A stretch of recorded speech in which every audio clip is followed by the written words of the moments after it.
Ketobi pilihan pemirsa melanjutkan kenaikan impresif di sepanjang bulan Juli. Indeks harga saham gabungan naik 1,17% pada paruh pertama perdagangan di awal Agustus 2025. Sementara itu untuk potensi laju IHSG di bulan Agustus, analis menyebutkan sejumlah sentimen pasar perlu diperhatikan, meliputi berlakunya tarif impor Trump, prospek ekonomi China, serta periode puncak rilis kinerja emiten periode semester 1 2025. Indeks harga saham gabungan menguat pada perdagangan sesi pertama di awal Agustus 2025. Pada pertemuan perdagangan, IHSG naik 1,17% ke level 7.571. Penguatan IHSG di sesi pertama disokong sebagian besar indeks sektoral.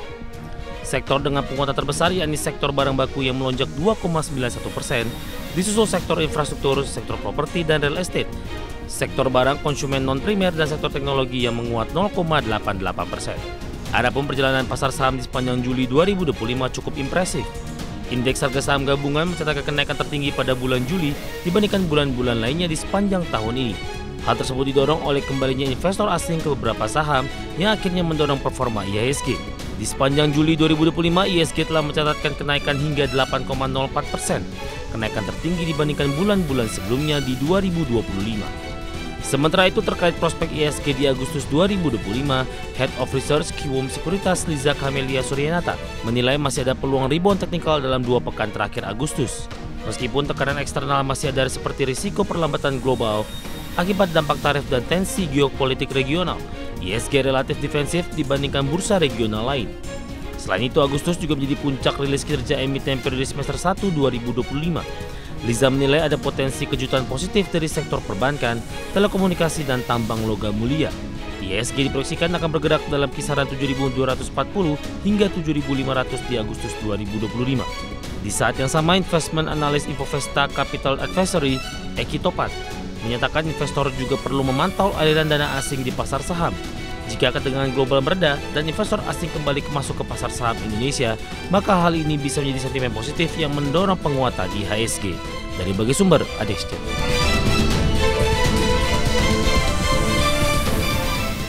Keinformasi emiten pemirsa PT Barito Pasifik Tbk atau BRPT mencatatkan kinerja positif di sepanjang semester pertama di 2025. Dari sisi bottom line, BRPT melakukan atau membukukan masuk kami lonjakan laba bersih sebesar 1.464,8% secara tahunan.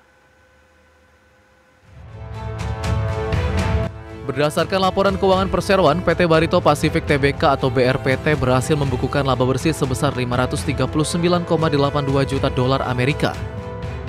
Capaian tersebut melonjak 1.464,89% secara tahunan dari 34,49 juta dolar Amerika dari periode yang sama tahun lalu.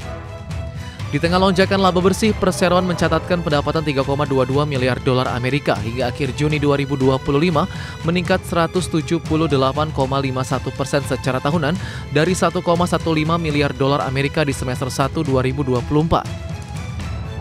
Pertumbuhan pendapatan terutama ditopang segmen petrokimia yang mencatatkan penjualan 2,92 miliar rupiah melesat 237,70% secara tahunan dibandingkan dengan 866,49 juta dolar Amerika di semester 1 2024.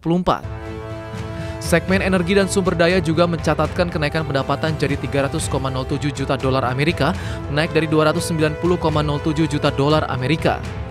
Segmen properti alami penurunan dengan pendapatan turun jadi 2,20 juta dolar Amerika dari sebelumnya 2,38 juta dolar Amerika di semester 1 2024. Sementara beban pokok pendapatan naik signifikan di 3,09 miliar dolar Amerika dari sebelumnya di 914,47 juta dolar Amerika.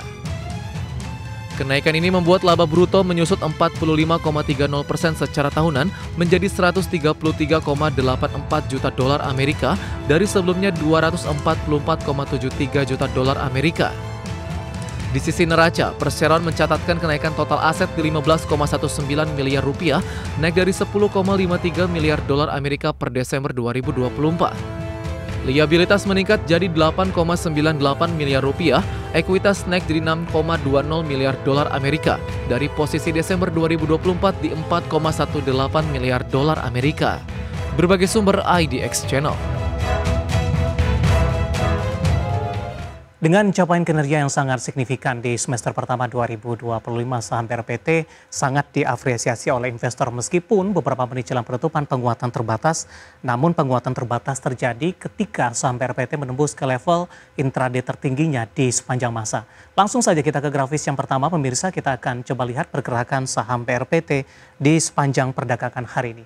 Ditutup di perdagangan sebelumnya di level 2.700 di 31 Juli, kemudian dibuka pada sesi pertama pada pagi tadi 2.800, kemudian melesat ke level 2.850, namun di 11.30 di posisi penutupan sesi pertama penguatan lebih ke arah terbatas di 2.750, pembukaan sesi kedua penguatan naik tipis di 2.760. Sementara posisi saat ini bergerak di level 2.690, penguatannya lebih ke arah terbatas di mana menguat di 2,28%. Kita beralih ke grafis selanjutnya, pemirsa. Kita akan coba lihat pergerakan saham BRPT dalam beberapa bulan terakhir sudah mengalami kenaikan yang sangat signifikan. Di April ketika trading halt terjadi, saham BRPT tertekan ke level 600-an, pemirsa. Kemudian Mei, Juni, Juli ini mengalami penguatan yang signifikan. Bahkan di perdagangan hari ini intraday menyentuh di 2.850 meskipun penguatan lebih ke arah terbatas. Namun dari data RTI yang saya pegang ini dalam 5 tahun terakhir ini merupakan intraday tertinggi dan kemungkinan juga merupakan intraday tertinggi di sepanjang masa. Dari sisi valuasi atas pencapaian penguatan signifikan yang terjadi, tampaknya dari posisi PER dan PBV-nya sudah cukup mahal, pemirsa. Di mana price earning ratio-nya ada di kisaran 14,70 kali, PSR di 246 kali, PBV-nya jauh di atas 1 kali, sudah berada di 7,11 kali, sementara PCFR minus di 158,31 kali. Ya, kombinasi secara fundamental, teknikal, dan juga dari sisi valuasi, dan semoga bisa menjadi salah satu referensi bagi pemirsa IDX Channel. Dan selanjutnya mari kita coba simak beberapa sentimen yang berkembang di sepanjang perdagangan hari ini yang diproyeksikan akan mempengaruhi pergerakan indeks harga saham gabungan, baik dari domestik maupun internasional, dan informasinya apa saja. Mari kita simak rangkumannya berikut ini. Indeks pengeluaran pribadi warga Amerika Serikat atau PCE naik 0,3% secara bulanan di Juni 2025, kenaikan terbesar dalam 4 bulan terakhir setelah revisi naik 0,2% di Mei dan sesuai dengan ekspektasi pasar. Harga barang meningkat 0,4% lebih tinggi dibandingkan kenaikan 0,1% di Mei. Sementara harga jasa naik 0,2% sama seperti bulan sebelumnya. Indeks PCE inti yang tidak mencakup harga makanan dan energi naik 0,3%, mencatatkan kenaikan bulanan terkuat dalam 4 bulan setelah naik 0,2% di Mei dan sesuai dengan perkiraan.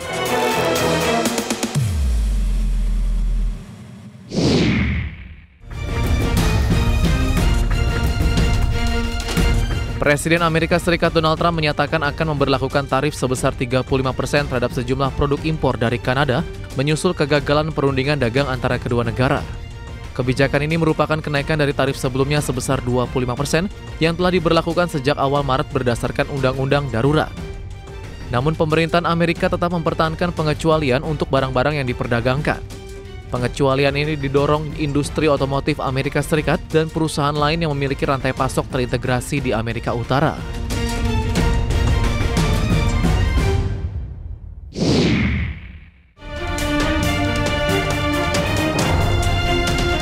Dari dalam negeri, aktivitas sektor manufaktur Indonesia masih berada di zona kontraksi meskipun menunjukkan perbaikan dari bulan sebelumnya.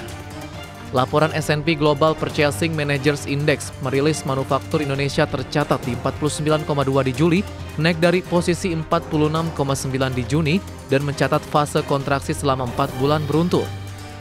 Ekonom S&P Global Market Intelligence Usamah Bati menyebutkan penurunan output dan permintaan baru masih berlanjut meski tidak sedalam bulan sebelumnya. Permintaan ekspor baru kembali melemah sementara perusahaan masih dalam mode pengetatan.